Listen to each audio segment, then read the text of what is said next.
Hey, what's on your mind? Oh, other than the war, I never strayed too far from where you found me. Farming, mostly. I was never much for cities. Never learned a trade. In my younger days, I thought I was gonna go preach the word of Aethys. Just in our temple there. My parents encouraged it.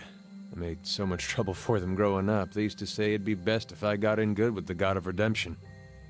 Of course, us blowing him up probably didn't help my chances there.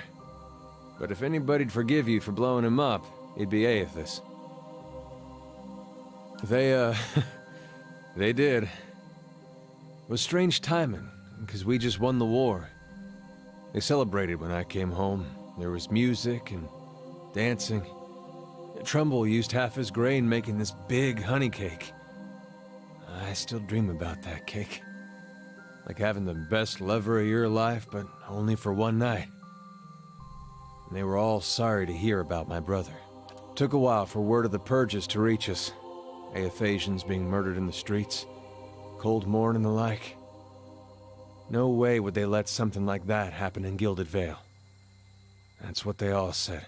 But the weeks went by and the purges spread. Pretty soon they weren't so sure my brother fought for Deerwood. And they weren't so sure I did. Caught me by surprise after all the celebrating. Should have seen it coming after the tailor said he was gonna fit me for some new clothes, but then all he wanted was my neck measurement. Nah, not that last part. But you had to think about it. Says a lot about the place I've been calling home all these years. Well, I'm sure my parents are still wondering the same thing. The Aethasian purges were like this madness had come over the town, like a disease.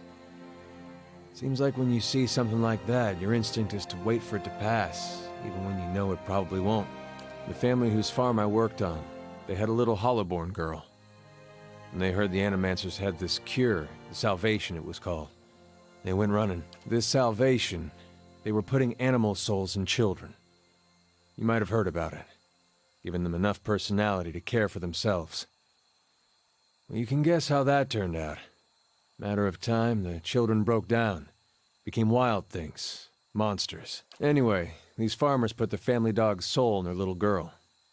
For a while, the girl, she's making eye contact, she's feeding herself, albeit in a kind of messy way.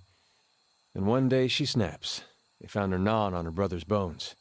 Had to chain her up, put her in a cow pen. Well, the mother, she wouldn't have anything to do with the girl after that. But the father, he'd visit every day.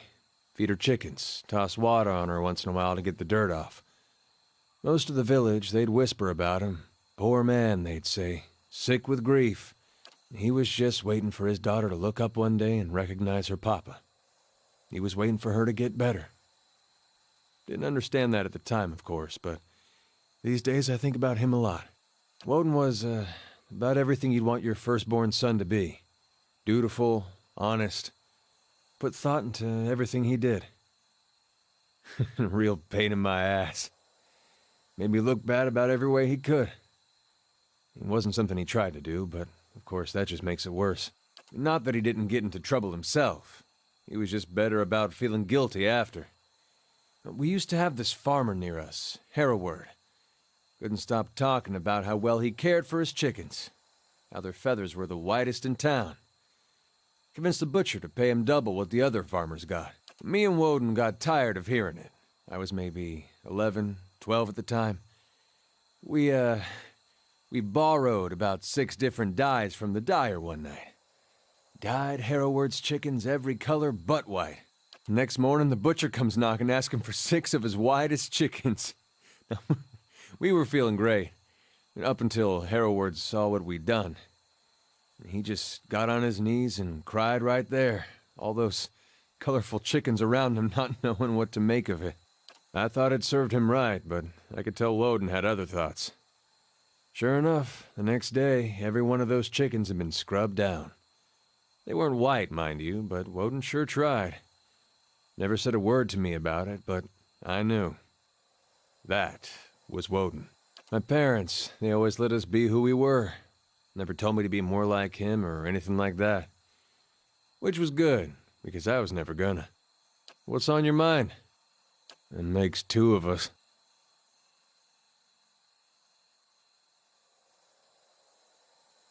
What's on your mind?